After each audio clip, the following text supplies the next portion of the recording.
All right, what's going on, guys? Youngling Jr. I want to talk about this Kyle Rittenhouse, man, situation here. So, I remember a while back with the Kenosha shooting, what happened with Jacob Blake. It was a huge protest going on in Wisconsin. So, you had this gentleman, I believe he was like 17 at the time, Kyle Rittenhouse.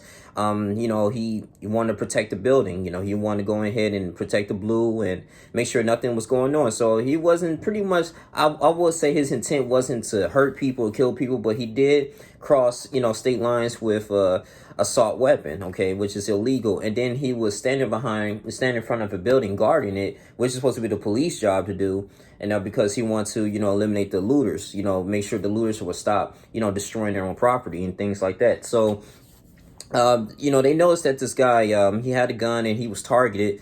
And the people were shooting at him. I seen the video. So he had a firearm. He shot back, and then I think he went to a huge crowd of people. It was a video a while back on there, and they chased him down. He ran away, right? They chased him down, tackled him. He turned around and fired at the two victims, the two people, and they were killed. So he shot three people and killed two. And in that case, if you had this lawyer, that can be self-defense. It's all over. It's all over the media. I understand that. It was like tensions going high right now because this particular time, a black man was got shot 7 times. Ridiculous, right? I mean, I understand what he did was wrong, but that was really egregious, and they could have killed him. He was paralyzed for a bit, and he was walking around with his gun and hands up, and they arrested him. And it was like, okay, well, if African American would have done something like that, they would have shot him like a dog. And this is a really interesting case here. Did Kyle Rittenhouse protect himself? Was it self-defense? In a way, yes. But then again, too, he put himself in a situation that he still broke the law illegally because you obtained an assault weapon. You have to be 21 years of age, and then on top of that, it's illegal to, I believe, to post up a building and do security. Especially with the police consent. And yeah, he just put himself in harm's way, man. But it was a messed up situation. If people wasn't shooting at Kyle Rittenhouse, maybe he probably won't be in court, I'll say. But it was kind of crazy. But the interesting part here is with this juror, the judge decided to dismiss the juror for saying a racist joke. Now, according to this article, it said the judge presiding over the Kyle Rittenhouse trial has dismissed a juror who joked with a courtroom deputy about why Kenosha, Wisconsin police shot Jacob Blake, the incident that prompted the protest that led to Rittenhouse shooting 3 people and killing 2 of them. Prosecutors said the juror asked a courtroom deputy, why did the Kenosha police shoot Jacob Blake 7 times? Okay. Because they ran out of bullets.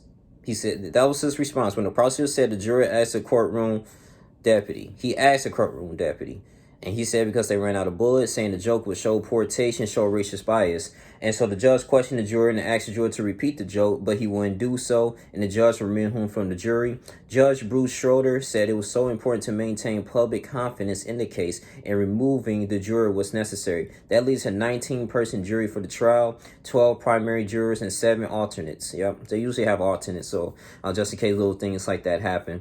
It's accused of shooting 3 people, killing 2 during protests in Kenosha. The trial is expected to last 2 to 3 weeks. It'll be interesting to reach the verdict, but I think Kyle Rittenhouse he got a lot of support. I think he's going to get off. But yeah, with the juror, man, I mean, that was kind of racist in a way, because that just goes to show you that, okay, well, in his mind, he like, hey, they ran out of bullets. They could have kept going.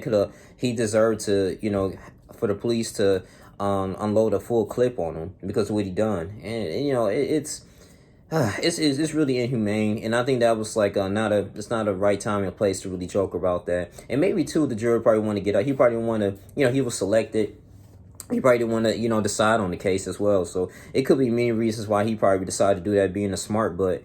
But anyways, if I get a little bit more information on the Kyle Rittenhouse trial, I'm gonna continuously to do what I can. I know the Ahmaud Arbery, they got an all-white jury, so this is it's kind of crazy on that sense.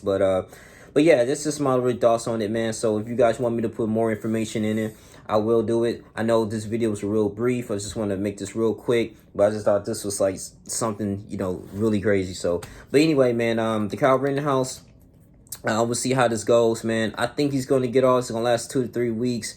I think he has a good lawyer, but like I said, man, if they can prove that it was self-defense, I mean, you got people running at him, and he didn't You know, they was beating on him, and he used his firearm to shoot him.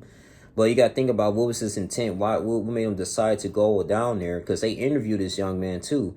You know, what motivated him to go down to Kenosha? Okay, so they got to interview his parents and all that stuff, man. So to put himself in that situation, so we don't know, man. Maybe was he asking for trouble? Who knows? But it's your boy Young Lean Jr. You guys, 20 like, comment, subscribe, share this video, and I'm out. I love you guys. Deuces.